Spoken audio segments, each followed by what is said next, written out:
Impeccable, je suis ravie que vous soyez là toutes et bienvenue sur Facebook. Aujourd'hui nous allons parler de notre cerveau, comment faire en sorte qu'il soit vraiment super au top.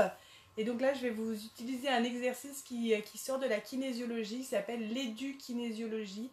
Et nous allons travailler sur la capacité de la plasticité de notre cerveau et cette capacité à pouvoir fonctionner de son hémisphère gauche et de son hémisphère droit. Et aujourd'hui, nous allons donc implémenter notre capacité à avoir notre cerveau gauche qui est à 90-15% très cartésien. Et le cerveau droit qui sont plutôt un cerveau de l'imaginaire. Voilà. Ben justement, ça va être un bon exercice pour tous ceux qui doivent énormément travailler de leur ciboulot, comme je disais tout à l'heure en introduction, on a un cerveau gauche qui est 80% du temps le gauche et le cerveau cartésien et le droit l'imaginaire, et c'est ce que nous allons vérifier. Donc je vais vous faire un test où vous allez devoir être très connecté à votre propre intuition. J'ai mis un bracelet et ça vous le voyez, cette main là, j'ai mis qu'un seul bracelet, il n'y en a pas de l'autre côté. Ce bracelet c'est ma main gauche. Il faut que vous mémorisez que le bracelet est à ma main gauche, même si pour vous c'est à votre droite de l'écran. D'accord? Mon bracelet, ma main droite n'a pas de bracelet. Vous allez tendre vos deux bras comme ça devant vous, tout bêtement. Vous mettez vos deux bras tendus devant vous comme ça. Pour vraiment être intériorisé avec vous, vous pouvez fermer les yeux si vous avez besoin. Les bras, ils sont à la hauteur des épaules, pas trop haut, pas trop bas, ils sont juste là. Et vous sentez qu'il y a une certaine tension, les mains lâchées. Aurore, voilà, les mains lâchées, en mou comme ça. Il y a une certaine tension musculaire pour tenir cette posture. Voilà, prenez conscience de cette tension. Voilà, ni trop peu. Et puis, vous allez fermer les bras pour vous ressentir à l'intérieur de vous. Dans ce ressenti, vous allez fredonner. Fredonner, ça veut dire comme me, mais un air inconnu. Alors, fredonner un air inconnu, ça veut dire par exemple, c'est pas chanter comme ça en chantant, c'est vraiment, et vous créez, vous êtes dans l'imagination, vous faites ça naturellement, et vous faites ça, et vous continuez à me, et normalement, naturellement, vous allez sentir qu'il y a un bras qui tient facilement, et il y a un bras qui aurait envie de tomber, de rejoindre vers le sol. Chacune garde en mémoire, voilà, quel est son bras qui tombe et quel est son bras qui reste en l'air. Il faut être connecté à son intuition, il ne faut pas être connecté à j'ai juste ou j'ai faux. Hein. C'est vraiment juste comment ça se passe quand je me meume.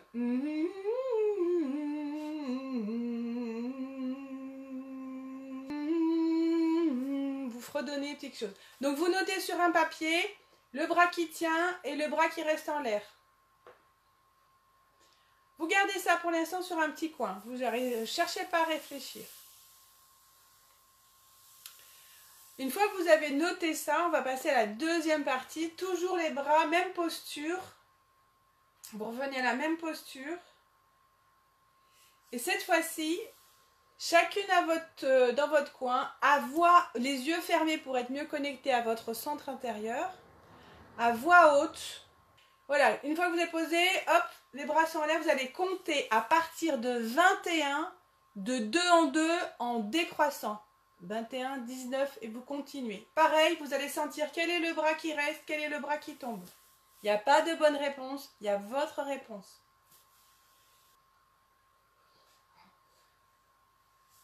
Et on recommence jusqu'à sentir s'il faut, on recommence. On commence à 51, voilà s'il faut. Quand vous avez trouvé, pareil, vous marquez sur un bout de papier le bras qui tient et le bras qui descend. Quel est le bras qui tient et quel est le bras qui descend. Mais ça demande effectivement d'être connecté à son intériorité.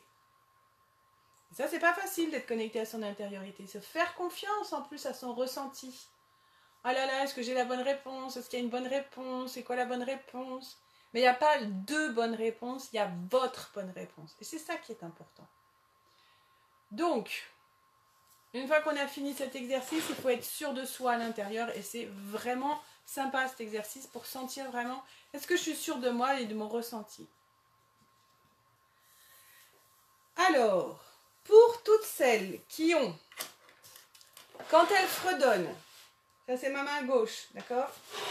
Le bras droit qui est tombé et le bras gauche qui est resté en l'air, ça veut dire que normalement, quand vous comptez, c'est l'inverse. Et là, je vais vous dire de retenir qu'il faut mettre votre regard, les yeux en haut et à gauche. Toutes les autres qui ont eu, quand elles fredonnaient, un faible à gauche et un fort à droite, et quand elles comptaient un faible à droite et un fort à gauche, vous retenez les yeux en haut et à droite. Vite fait, vous allez prendre un papier crayon et vous allez dessiner une croix, papier crayon, un papier stylo bleu. C'est vraiment un X très joli comme ça, bleu. Vite fait, hein, vous le ferez mieux la prochaine fois. Et puis si vous n'en avez pas, c'est pas grave. On le fera sans, parce qu'on peut le faire aussi sans. Mais là, on est idéalement avec. Donc ça, c'est ma main gauche, vous vous souvenez? Donc un coup, on peut le mettre en haut à gauche, un coup, on peut le mettre en haut à gauche, à droite, pardon. Ça dépend vraiment de quel était le bras qui tenait quand vous fredonnez ou quand vous comptiez. Maintenant, on va faire l'exercice et après, on rajoutera les éléments qui vont permettre à votre cerveau de travailler. L'exercice, il est très compliqué. Je vous demande d'abord de me regarder. Très compliqué, c'est une boutade, hein, bien sûr. Je vous demande d'abord de me regarder et après, vous faites. Donc, je suis reculée au maximum. Je mets une main sur le genou opposé et je relâche.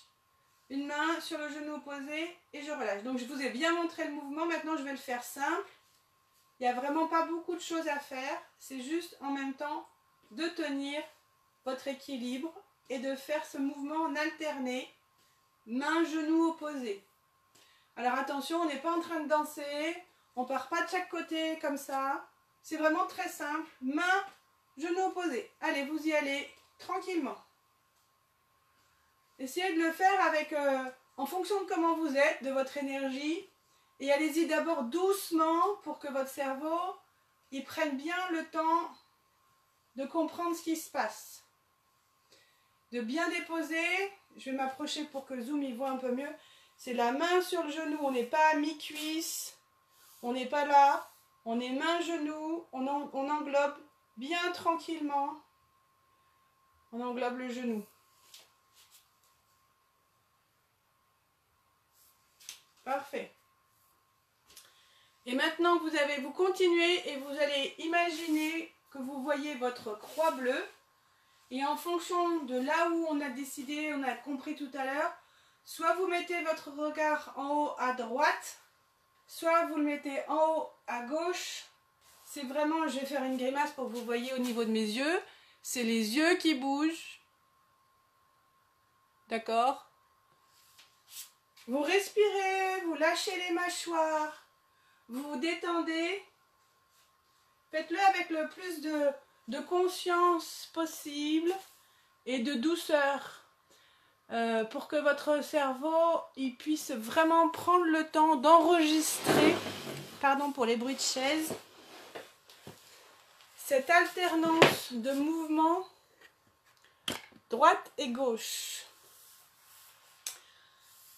Voilà, de bien prendre le conscience, la main touche le genou opposé et vous faites ça au centre du corps. Allez-y doucement, il n'y a pas de précipitation. Plus vous allez vite, moins votre corps il enregistre. Alors, il y a un défaut que je vois sur certaines personnes, peut-être que vous le faites aussi.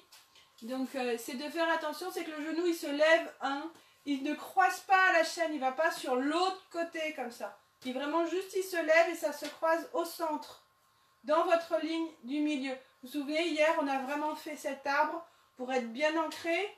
Et quand on a fini un mouvement, en même temps, mains et jambes descendent. Et puis, ce qui peut être bien parfois, c'est au lieu de faire le mouvement, c'est de s'arrêter dans le mouvement si vous tenez l'équilibre. De tenir la main sur le genou, le temps justement que le cerveau fasse le chemin. S'il faut, au moins un coup. Et moi, je vais le faire parce que je viens de parler fort pour vous. En fait, je vais vous montrer le mouvement. Donc, je mets mon pied sur le tabouret pour tenir bien mon équilibre. Quand je suis ma main sur mon genou, ça permet au cerveau... Ma main est en train de toucher mon genou. Donc ça, c'est ma main gauche. Je vous ai expliqué que j'ai mis le bracelet à gauche. Touche mon genou droit. Main, corps, cerveau, analyse, corps, corps, corps. Ça fait vraiment une boucle et ça repart dans l'autre sens. Donc c'est hyper important. Ça prend le temps au cerveau d'apprendre ce qui se passe. Et on change de côté. Moi, je mets la main, le pied sur le tabouret, mais vous gardez l'équilibre parce que c'est aussi un facteur important d'apprentissage. Ça fait le tour du cerveau. Ça passe. Parfait. Et puis, si vous avez... Voilà, vous sentez qu'après, seulement après, si vous voulez, vous pouvez accélérer, mais tout doucement, tout doucement. Pour votre cerveau, il est temps de bien apprendre, bien apprendre quel est cette nouvelle gymnastique qui est faite. Cette gymnastique, c'est de l'édukinésiologie, c'est le brain gym, c'est la base de rééduquer son cerveau. Et nous allons faire plusieurs exercices durant les prochains jours pour pouvoir justement améliorer notre capacité à nous concentrer, à être zen, à avoir un cerveau qui marche bien. Ça, c'est les champs de vision qui ont besoin d'être travaillés, hein, puisqu'on a des champs de vision. C'est ce qui sert justement à tous les gens qui font du mentalisme, hein, qui voient si vous regardez en haut à droite, en haut à gauche, en bas, etc. Et tout. Donc, effectivement, ça marche pour 80% de la population. C'est les mêmes critères, les mêmes chaînes, mais en règle générale, ils se plantent avec les gens qui ont un cerveau Gestalt dit inversé. Et ça, c'est assez amusant, puisque en fait, quelqu'un qui est dans l'imaginaire, on va dire, qui regarde en haut à gauche la plupart du temps, et puis d'un seul coup, il regarde en haut et à droite parce qu'il est en inversé, entre guillemets. Inversé ne veut pas dire meilleur ou pire, ou l'autre est meilleur. Non, non, c'est juste parce que ça a été une première découverte, donc c'est comme tout, hein, dans toutes les normes, c'est une découverte est meilleure que l'autre. Et vous respirez tranquillement.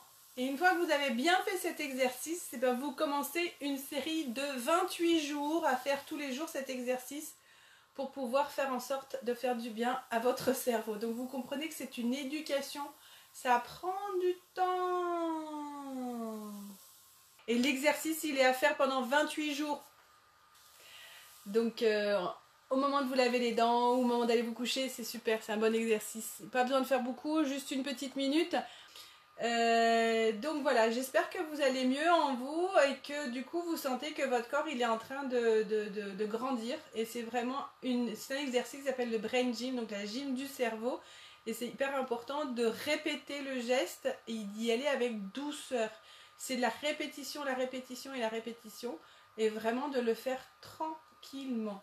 Donc si vous avez besoin de conseils et d'astuces, je suis là. Et avoir un cerveau qui fonctionne, c'est un cerveau qui vous permet de bien dormir aussi, puisque du coup, forcément, ça carbure moins dans tous les sens et il est plus détendu.